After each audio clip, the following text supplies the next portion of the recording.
کچھ لوگ ہیں جن کے بارے میں اللہ کہتا خلطوا عملا صالحا وآخر سیئا، میرے کچھ بندے ایسے ہیں کبھی نیکی بھی کر لیتے ہیں کبھی گناہ بھی کر لیتے ہیں۔ یہ اللہ تعالیٰ قرآن میں خود بتا رہا ہے کہ میرے کچھ بندے ایسے ہیں، کبھی بڑے نمازی بن جاتے ہیں کبھی مسجد کا راستہ ہی بھول جاتے ہیں،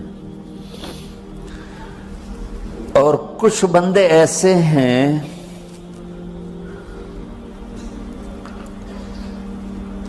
جنہوں نے جب سے آنکھ کھولی ہے اس دن سے لے کر آج تک ایک کام اللہ کو راضی کرنے والا نہیں کیا۔ ایسوں سے بھی دنیا بھری پڑی ہے، اور ایک بہت بڑا دنیا کا طبقہ ہے جو اللہ کو جانتا ہی نہیں ہے، جانتا ہے تو غلط طریقے سے جانتا ہے، اور ایک بہت بڑا طبقہ ہے جو اللہ کو مانتا ہی نہیں کہ ہے ہی کوئی نہیں، ایتھیسٹ ہوں میں ایتھیسٹ ہوں۔ تو میرے بھائیوں، میں اللہ کی قسم کھا کے کہہ رہا ہوں کہ کس محبت سے اللہ نے ان لوگوں کو پکارا ہے، کاش میں آپ کو اس کی وضاحت کر سکوں۔ یا عبادی الذین اسرفوا علی انفسہم،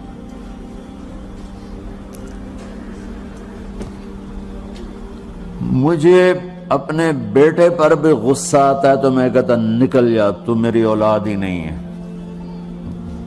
میں دین سیکھنے جانا چاہتا تھا، میرے والد رحمۃ اللہ علیہ مجھے ڈاکٹر بنانا چاہتے تھے، میں اس سے بہتر راستہ اختیار کر رہا تھا، لیکن میرے باپ کی مرضی نہیں تھی، تو انہوں نے مجھے فرمایا جی تو مولوی بننا ہے تو میرے گھر ہی چوں نکل جا۔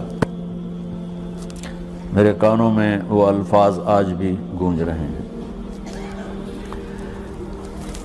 وہ میرے خالق نہیں تھے، میرے والد تھے، خالق تو میرا اللہ ہے، اور میں اللہ کی فرمان برداری کا ایک کام نہیں کرتا ہوں، اللہ کی فرمان برداری کا ایک کام نہیں کرتی مرد عورت، ٹھیک؟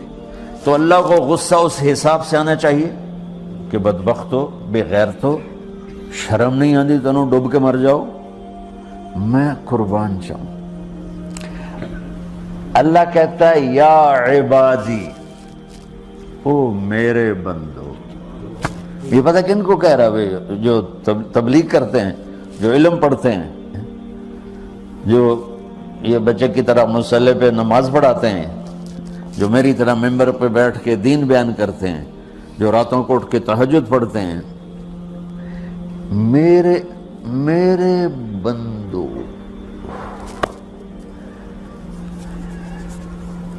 آپ نے دیکھا وہ شہد ایک دھار بناتا ہے، ٹپکتا ہوا نیچے آتا ہے نا۔ اللہ کی قسم اس آیت سے اللہ کی محبت کا شہد یوں نکلتا نظر آتا۔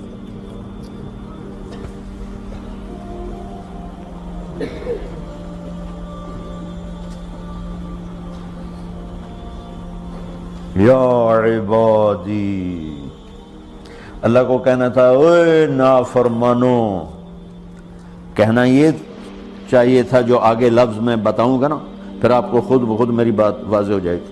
اوے نافرمانو، بے غیرتو، میرا اللہ کہہ رہا ہے یا عبادی، میرے بندو، یا عبادی، یہ بھی ایک لہجہ ہے نا، یا عبادی۔ او بھائی گل سنو، ایک لہجہ، بھائی سب حضرات توجہ فرمائیں، کتنا فرق پڑ گیا ہے۔ پہلے لہجے میں بدتمیزی تھی، دوسرے لہجے میں آپ سب کا احترام تھا۔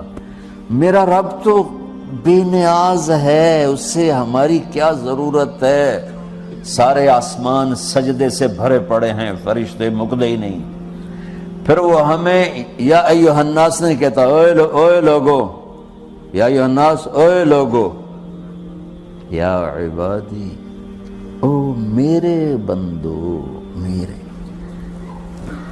یا عبادی سے یوں لگتا ہے جیسے اللہ آگے بڑے رابعہ بصری جیسی عورتیں اور جنید بغدادی جیسے مردوں سے اللہ بات کرنے لگا ہے۔ 3 لفظ ہیں، اسرفوا علی انفسہم، وہ بندے جنہوں نے جب سے آنکھ کھولی ہے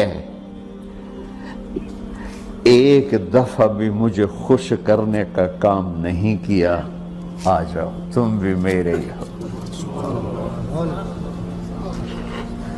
سبحان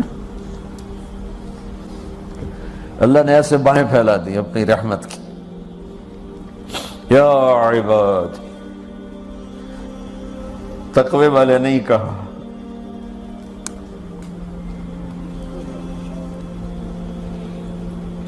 روزے والے نہیں کہا، پردے والی عورتوں کو نہیں کہا، حلال کمانے والے، تہجد پڑھنے والے، علم پڑھنے والے۔ علا علا علا کا مطلب یہاں بہت طاقتور ہے، عربی کے حرفوں کا بھی مطلب ہوتا ہے۔ علا کا یہاں مطلب ہے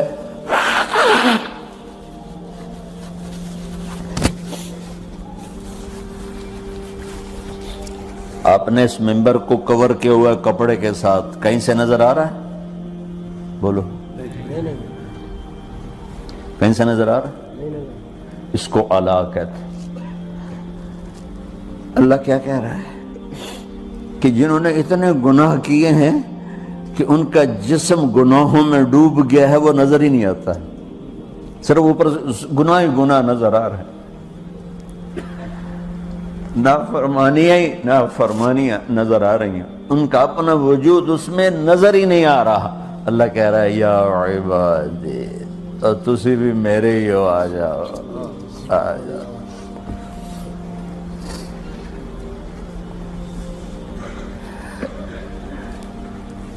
بتاؤ ایسے مہربان رب سے بغاوت کرنا ہے کوئی غیرت کی بات؟ چند روزہ زندگی کے پیچھے، چند ٹکوں کے پیچھے، چند پیسوں کے پیچھے، یا عبادی یا عبادی،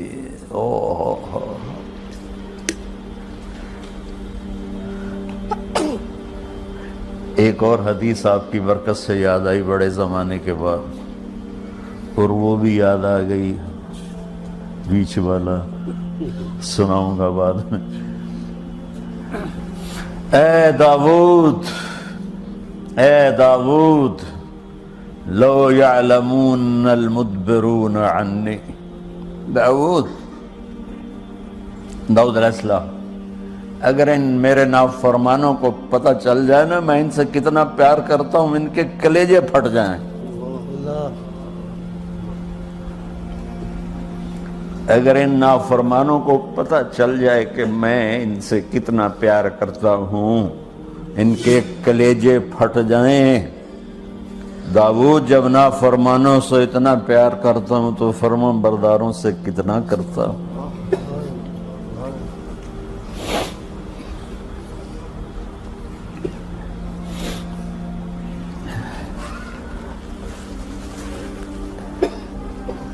آگے بات کیا کی ہے کہ ساری دنیا نے تمہیں جہنمی بنا دیا ہے، تسی پکے دوست کے تھوڑی بخشش کوئی نہیں، لیکن میں تمہارا رب جس کی تم نے زندگی میں ایک دفعہ بھی نہیں مانی، میں تمہیں خوشخبری دے رہا ہوں، لا تقنطوا من رحمت اللہ، میری رحمت سے نا امید نہ ہونا، میرے در پہ آ جانا۔ ان اللہ یغفر الذنوب جميعا انہ هو الغفور الرحیم، تم میرے در پہ آ جانا، تمہارا آنسو نکلے نہ نکلے، ایک ہائے مجھے کہہ دینا، ہائے اللہ مجھے معاف کر دو، تو کیسے معاف کروں گا تمہیں؟ کہ تمہارے جسم پر مچھر کے پر کے برابر بھی گناہ کا نشان نہیں چھوڑوں گا۔ اور کتنے گناہ لے کر آؤ میرے پاس جو ہم کر ہی نہیں سکتے۔ میرا رب کہتا ہے لو بلغت ذنوبک عنان السماء، کہ یہ ہے گلاسگو کا فرش، یہاں سے گناہوں کو اٹھا اور پوری زمین کو بھر دے، 24,000 کلومیٹر زمین کو بھر دے گناہوں سے۔ پھر زمین میں جگہ نہیں رہی تو اب گناہ کے اوپر گناہ ڈال، پھر اس جیسے بوری کے اوپر بوری ڈالی جاتی ہے جب ٹرالا بھر جاتا ہے، گناہ کے اوپر گناہ ڈال، پھر گناہ کے اوپر گناہ ڈال، پھر یہ تہ یوں یوں یوں بڑھاتے بڑھاتے میرے آسمان کی چھت کو لگاتے۔ ارے تم کیا سمجھو بھئی آسمان یہ نیلا ہے؟ یہ نیلا تو سورج کا رنگ ہے۔ آسمان کو تک تو کوئی سائنس پہنچ چکی ہے، نہ کوئی علم پہنچ سکتا ہے، نہ کوئی انسان، وہ اتنی اونچائی پر ہے۔ اور میرا رب کہہ رہا ہے کوئی عورت کوئی مرد اتنے گناہ کرے، یہ اعلیٰ کا بتا کہ زمین سے اٹھا کر آسمان کی چھت کو لگائے، ساری دنیا کے مفتی مہریں لگا کے فتویٰ دیں کہ جہنمی ہے، بخشش کوئی نہیں، برباد ہو گیا، اس کے ساتھ کھانا پینا بھی بند کر دو، بائیکاٹ کر دو۔ اور اللہ کہتا ہے میرا بندہ صرف ایک باری آکھیں یا اللہ معاف کر، میں سارے ہی معاف کر دوں، 100 باری نہیں، 100 دی تسبیح نہیں ہوا۔ ہم سے جو ناراض ہو جاتے ہیں کتنی منتیں کرواتے ہیں راضی ہونے کے لیے، ایک دفعہ معافی مانگنے پر کبھی کسی نے معاف کیا؟ نہ ماں معاف کرتی ہے، نہ باپ، نہ بیوی، نہ خاوند، نہ بھائی، نہ دوست، اور باتیں بھی چھوٹی چھوٹی ہوتی ہیں۔ اور میرا اللہ کہہ رہا ہے کہ یہاں سے لے کر آسمان کی چھت تک تیرے گناہ ہوں اور تو صرف آدھی زبان سے کہہ دے یا اللہ معاف کر دے، کہ میں سارے معاف کر دوں۔